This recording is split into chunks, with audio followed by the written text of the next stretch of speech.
오늘 이 주일은 우리 기독교 절기 영성 칼렌더죠. 그걸 영어로 넥셔널이라고 하는데, 기독교 영성 그 다이어리라면은 주 예수 그리스도의 세례, Baptism of the Lord, 주 예수 그리스도의 세례 주일로 지키고 있습니다.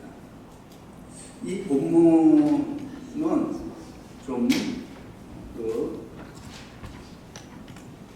이 본문을 제가 읽을 때마다 좀 생각나는 분이 있는데, 은퇴하신 우리 한인 목사님이신데 영어 목회를 이제 나가셨는데 이 본문으로 영어로 설교를 했습니다.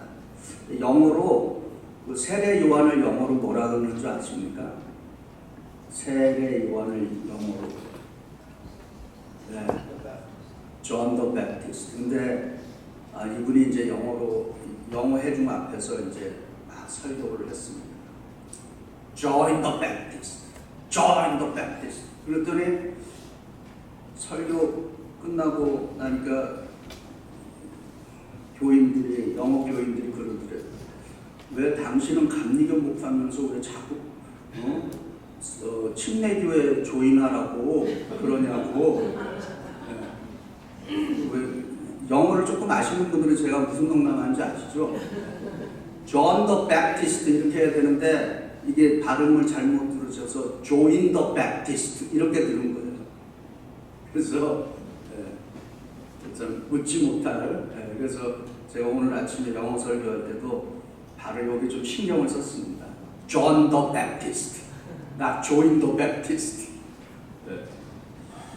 오늘 그 마태복음 3장 13절부터 17절은 예수님께서 요단강에서 요한으로부터 세례를 받으시고 이제 하늘이 열리고 성령이 비둘기같이 내려오시고 하나님의 음성이 이는 내 사랑하는 아들이요 기뻐하는 자라 이렇게 선포하고 있습니다. 우리는 이 말씀을 들을 때 예수님은 하나님이 사랑하는 아들이시구나, 하나님께서 기뻐하시는구나 라고 하는 것을 믿습니다. 그리고 이 말씀을 통해서 우리 각자도 예수 안에서 나도 하나님의 사랑받는 자녀다 라고 믿고 아멘 하고 이렇게 응답을 합니다. 우리 지금 앞에 뒤에 있는 분들에게 나는 하나님의 사랑받는 자녀입니다 한번 인사해 보시기 바랍니다. 당신은 하나님의 사랑받는 자녀입니다. 아멘. 빈말이 아니신 줄 믿습니다. 근데 문제는 하나님의 사랑을 받는 자녀라고 하는 거에 대해서는 이의가 없는데, 두 번째 부분이에요. 나는 과연 하나님께서 기뻐하시는 자녀인가? 라고 하는 질문인 것입니다. 사랑한다는 거와 기뻐한다는 거는 지금 다른 것입니다. 정상적인 부모님들, 정상적인 아버지, 엄마는 뭡니까? 자녀를 사랑합니다. 무조건 사랑합니다. 그런데 그 부모에게 그 자녀들로 인해서 그 부모님, 아버지, 어머니가 기뻐하느냐? 라고 하는 것은 좀 다른 차원의 이야기입니다.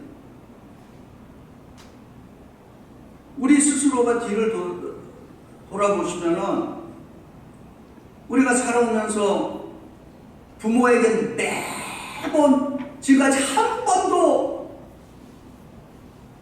부모님 생각할 때 쟤는 항상 우리를 기쁘게 했다, 그렇게 자신 있게 말할 수 있는 우리 자녀들이 있습니까?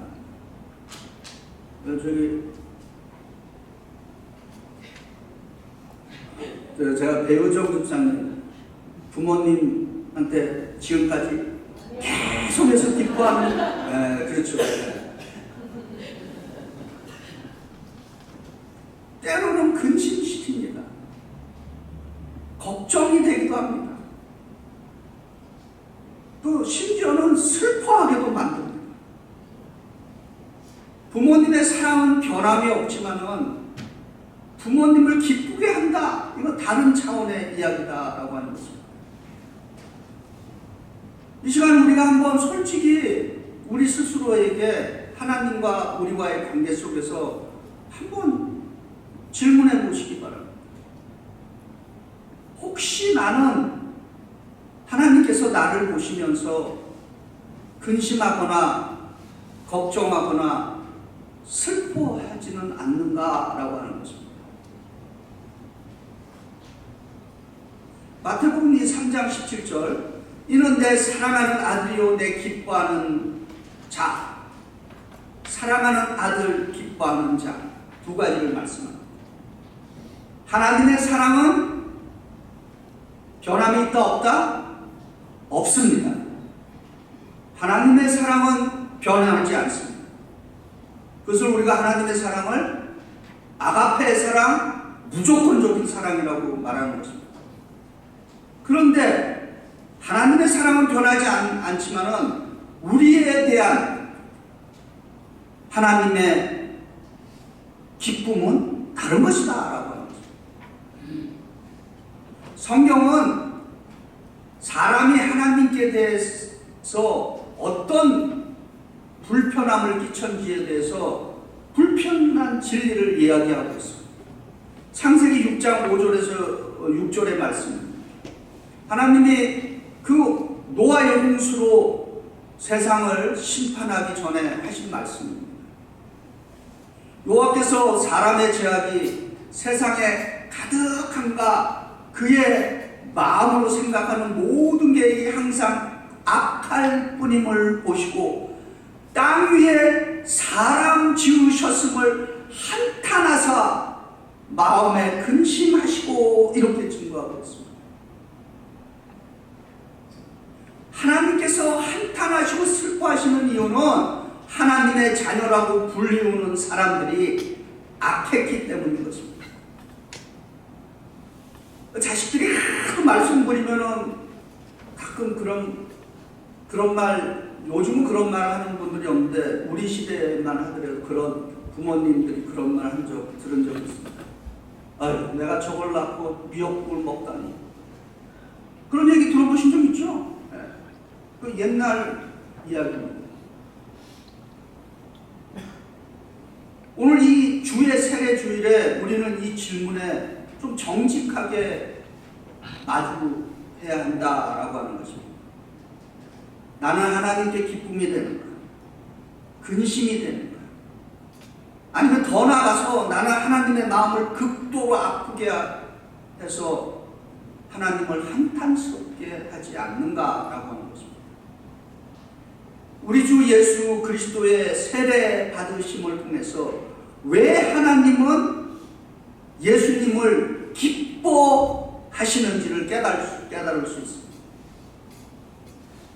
사랑받는 자녀일 뿐만 아니라 내가 기뻐하는 자라라고 왜 그렇게 선언을 하셨는지를 오늘 말씀을 통해서 우리가 보고자 하는 것입니다. 첫 번째로 하나님께서 예수님을 기뻐하신 이유는 예수님의 순종이 있기 때문인 것입니다. 순종. 마태복음 3장 13절에 이때 예수께서 갈릴리로부터 요단강을 이르러 요한에게 세례를 받으려 하시니 이렇게 증거합니다. 지금 예수님이 요한에게 세례를 받으러 지금 오시고 있습니다. 그리고 14절에 요한이 말려 이르되 내가 당신에게 세례를 받아야 할 터인데 당신이 내게로 오시나이까. 지금 요한은 지금 당황해서 지금 예수께 질문하고 있는 것입니다. 그랬더니 15절에 예수께서 대답하여 이르시되 이제 허락하라. 우리가 이와 같이 하는 것이 모든 의를 이루는 것이 합당하니라 하시니 이에 요한이 허락한지라 이렇게 대답하고 있습니다. 세례는 누가 받는 것입니까? 세례는 회개할 죄인들이 받는 것입니다. 그런데 예수님은 우리가 뭐라고 고백합니까? 죄가 없으신 하나님이라고 고백하는 거예요. 예수님은 세례를 받을 이유가 있다 없다? 없는 것입니다. 그런데 왜 예수님은 세례를 받았느냐라고 하는 이러한 질문을 또 하는 것입니다. 오늘 본문이 뭐라 그럽니까? 예수께서 세례요한에게 모든 의를 이루기 위하여, 받을 필요 없는 분이 받았다. 순종인 것입니다. 하나님의 말씀에. 지금 요한은 예수님이 세례 받는 것에 대해서 주님, 저에게 세례를 받는 거 이게 지금 말이 안 되는 일입니다. 지금 이치에 맞지 않습니다. 근데 예수님은 이것이 내가 세례 받는 것이 합당하다라고 말씀하는 것입니다. 예수님은 사람의 합리적인 논리가 아니라 하나님의 뜻을 지금 따라가고 있다라고 하는 것입니다. 우리 믿음의 사람들에게 순종이 굉장히 중요합니다. 사무엘상 15장 22절에 이스라엘 초대 왕이죠. 사울에게 사무엘이 한 말입니다. 사무엘이 사울에게 이르되 여호와께서 번제와 다른 제사를 그의 목소리를 청종하는 것을 좋아하신 같이 좋아하시겠나이까. 순종이 제사보다 낫고 듣는 것이 순양의 기름보다 나으니라 라고 이 순종의 중요성을 증거하고 있습니다. 빌립보서 2장 8절에서는 예수님의 순종에 대해서 이렇게 증거합니다. 사람의 모양으로 나타나사 자기를 낮추시고 죽기까지 복종 순종하셨으니 곧 십자가에 죽으심이라. 예수님의 순종을 이렇게 증거하고 있습니다. 여기 지금 돌아가신 부모님도 계실 겁니다. 근데 살아계신 부모님들, 우리 자녀들 되시는 분들 잘 들어보시기 바랍니다. 골로새서 3장 20절에 이렇게 증거합니다. 자녀들아, 모든 일에 내 부모에게 순종하라. 이는 주 안에서 기쁘게 하는 것이니라. 아멘. 좀 찔리죠? 근데 이 순종과 믿음에는 아주 놀라운 상관관계가 있습니다. 믿음이 있으니까 순종하는 것입니다. 그래서 순종하는 사람은 믿음의 사람, 그리스도인이 된다라고 하는 것입니다. 그래서 히브리서 11장 6절은 이렇게 증거하죠. 믿음이 없이는 하나님을 기쁘시게 하지 못하나니 하나님께 나가는 자는 반드시 그가 계신 것과 또한 그가 자기를 찾는 자들에게 상 주시는 이심을 믿어야 할지니라. 그러니까 하나님을 기쁘시게 하는 것은 순종하는 믿음에서 시작한다라고 하는 것입니다. 근데 믿음에도 종류가 있습니다. 귀신의 믿음을 들어본 적이 있습니다. 귀신의 믿음이 있습니다. 야고보서 2장 19절에 이렇게 증거합니다. 너희가 하나님은 한 분이신 줄을 믿느냐? 잘하는도다.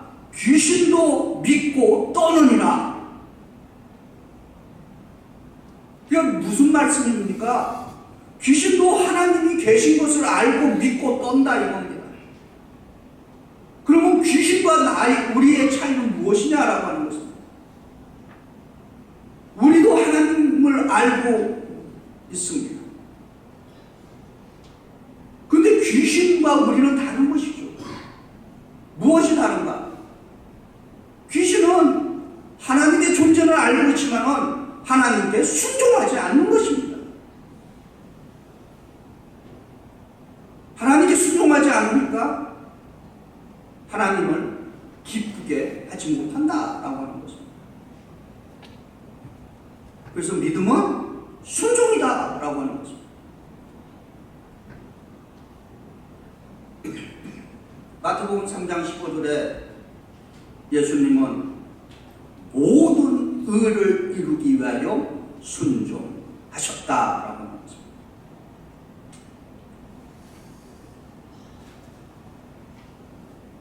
혹시 저한테 제가 물을 가져오는 걸 깜빡 잊었는데 물 한 잔 부탁합니다. 따뜻한 물로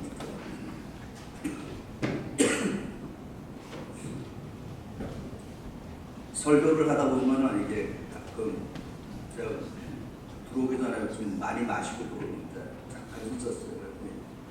목이 좀 드라이해지고 성령께서 목을 촉촉하게 해주실 줄 믿습니다. 마태복음 3장 16절에 예수께서 이제 세례를 받으시고 곧 물에서 올라오실 때 하늘이 열리고 하나님의 성령이 비둘기같이 내려 자기 위에 임하심을 보시더니 이렇게 증거하고 있습니다. 근데 이 예수님께서 세례를 받으시는 순서가 있습니다. 이 순서가 참 중요하죠.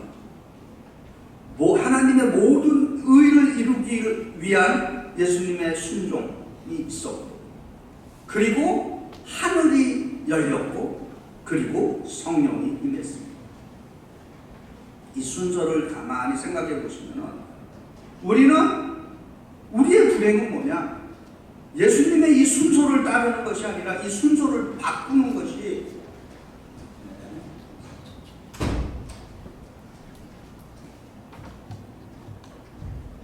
이 순서를 바꾸는 것이 우리의 현실입니다. 우리는 순종, 하늘의 열림, 성령이 임하심 이걸 따르는 것이 아니라 하나님 하늘을 먼저 열어주소서. 그럼 제가 따르겠습니다. 아니면은 하나님 먼저 저에게 성령을 부어주시옵소서. 그럼 제가 순종하겠습니다. 이런 순서로 가고 있는 거죠. 그러니까 하늘이 열리기 전에 그리고 성령이 임하기 전에 우리는 믿음으로 먼저 순종하는 것이 순서이다라고 하는 것입니다. 두 번째로 하나님께서 예수님을 기뻐하신 이유는 예수님의 겸손인 것입니다. 14절에 요한이 말려 이르되 내가 당신에게서 세례를 받아야 할 터인데 당신이 내게 오시나이까 이렇게 증거합니다. 지금 예수님은 세례를 받을 이유가 없는데 죄인들 지금 상상을 해보는 것입니다. 죄인들이 세례받기 위해서 서 있는 그 줄에 지금 자신의 세례를 받기 위해서 지금 서서 기다리고 있는 것입니다. 예수님은 자신을 낮추셨습니다. 하나님의 아들의 특권을 요구하지 않았습니다. 예수님은 회개하는 죄인들과 함께 세례를 기다리고 있습니다. 빌립보서 2장 5절부터 8절도 이 예수님의 겸손에 대해서 증거합니다. 너희는 너희 안에 이 마음을 품으라. 곧 그리스도 예수의 마음이니 그는 근본 하나님의 본체시나 하나님과 동등됨을 취할 것을 여기지 아니하고 오히려 자기를 비워 종의 형체를 가져 사람들과 같이 되셨고 사람의 모양으로 나타나사 자기를 낮추시고 죽기까지 복종하셨으니 곧 십자가에 죽으시니라 라는 겸손의 모형을 보여주고 계십니다. 예수님도 이렇게 말씀하십니다. 마태복음 11장 29절에 나는 마음이 온유하고 겸손하니 나의 멍에를 메고 내게 배우라. 그리하면 너희 마음이 힘을 얻으리라 라고 약속하고 있는 것입니다. 근데 우리가 이 겸손이라고 하는 단어를 좀 생각하면은 좀 갈등이 생깁니다. 나를 낮추는 것을 어떻게 생각하냐면은 패배자의 태도라고 생각합니다. 그러니까 겸손이 뭐 섬기는 거에 대해서 능력이 없어서 어쩔 수 없는 선택이라고 그렇게 생각하는 것입니다. 그리고 순종하는 것도 내 주체성이 없고 비굴해서 하는 것처럼 그렇게 생각합니다. 좀 온유하고 친절한 것은 나약하기 때문이라고 생각합니다. 이게 세상의 논리인 것입니다. 그런데 예수님은 성자 하나님이심에도 불구하고 순종할 줄 알았고 예수님은 모든 권세와 능력을 가지고 계심에도 스스로 겸손하여져서 낮아지셨다라고 하는 것입니다. 그래서 성경을 통해서 이 겸손이라고 하는 이 말을 묵상하면 겸손은 약자의 어쩔 수 없는 선택이 아니다라고 하는 것입니다. 오히려 겸손은 강자가 자발적으로 하는 선택이다라고 하는 것입니다. 성경에서 하나님이 가장 싫어하는 인물들이 있습니다. 누군지 아십니까? 하나님이 싫어하는 사람들, 영어로 God dislike, 하나님이 디슬라이크하는, 좋아하지 않는 사람들이 있다는 것입니다. 야고보서 4장 6절에 이렇게 증거합니다. 하나님은 교만한 자를 물리치고 겸손한 자에게 은혜를 주시노라. 베드로전서 5장 5절도 이렇게 증거합니다. 하나님은 교만한 자를 대적하시되 겸손한 자에게는 은혜를 주십니다. 야고보서 4장 10절을 이렇게 증거합니다. 주 앞에서 낮추어라. 그리하면 너희를 높이시리라. 아멘. 그래서 우리가 우리 스스로를 높이는 것이 얼마나 위험한 일인가를 깨달아야 하는 것입니다.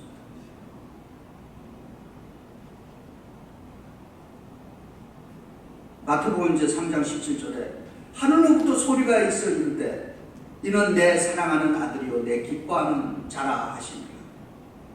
성령 하나님께서 직접 말씀하십니다. 왜 하나님께서 예수님을 기뻐하셨습니까? 예수님이 지금 뭐를 행하셨는가? 아직 지금 예수님은 아무 기적도 베풀지 않았습니다.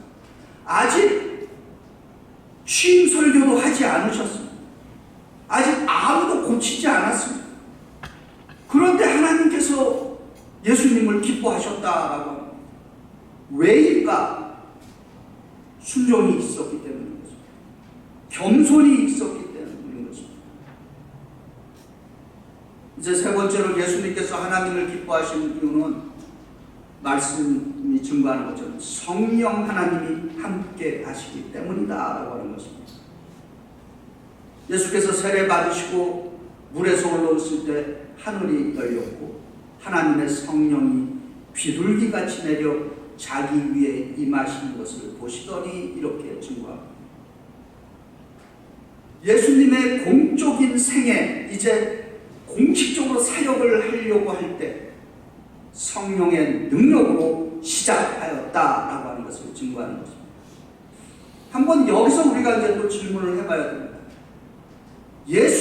예수님조차도 성령의 임재와 능력이 필요하셨다면은 그분을 주로 고백하는 우리는 얼마나 더 성령이 필요하지 않겠느냐라고 하는 거죠. 그리스도인들에게, 예수 믿는 사람들에게 이 성령이 중요한 이유는 성령이 없이는 우리는 예수 믿는 사람이 될 수 없는 것입니다. 로마서 8장 9절에 이렇게 증거하죠. 만일 너희 속에 하나님의 영이 거하시면 너희가 육신 안에 있지 아니하고 영 안에 있나니 누구든지 그리스도 영이 없으면은 그리스도의 사람이 아니다 이렇게 증거하고 있습니다. 그러니까 저와 여러분이 예수를 믿는다라고 하는 것은 그리스도의 영, 성령이 우리 안에 내재하고 있기 때문이다라고 하는 것입니다. 할렐루야. 교회를 왜 교회라고 부르는 줄 아십니까? 교회는 성령의 능력으로 탄생했기 때문인 것입니다. 우리가 잘 아는 사도행전 2장 1절부터 4절은 이 오순절 성령 강림일, 이거를 신약교회가 탄생하는 사건으로 증거하고 있습니다. 오순절날 마가다락방에 모인 예수님의 제자 120명의 그 제자들이 다 성령 충만함을 받고라고 선포하고 있습니다. 그러니까 성령이 없는 그리스도인, 성령이 없는 교회는 존재할 수 없다라고 하는 거죠. 그럼 반대로 성령이 없는데도 그리스도인이라고 그러고 성령이 없는데도 교회라고 하면은 뭐냐? 그거는 껍데기만 있는 거죠. 이름만 있다는 거죠. 그걸 우리가 명목상의 그리스도인이다. 그렇게. 오늘 말씀을 정리합니다. 오늘 주의 세례 주일에 우리는 하나님의 사랑받는 이 정체성, 자녀라고 하는 이 정체성 확신을 가지시기 바랍니다. 이거는 감정이 아닙니다. 우리가 하나님의 사랑받는 자녀라고 하는 것은 성경의 약속인 것입니다.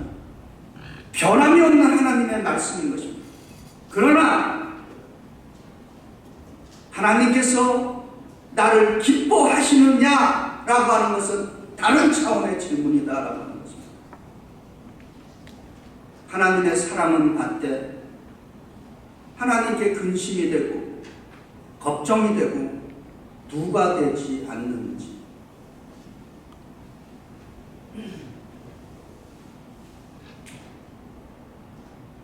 하나님께서 예수님을 기뻐하신 이유 세 가지 기억하시기 바랍니다.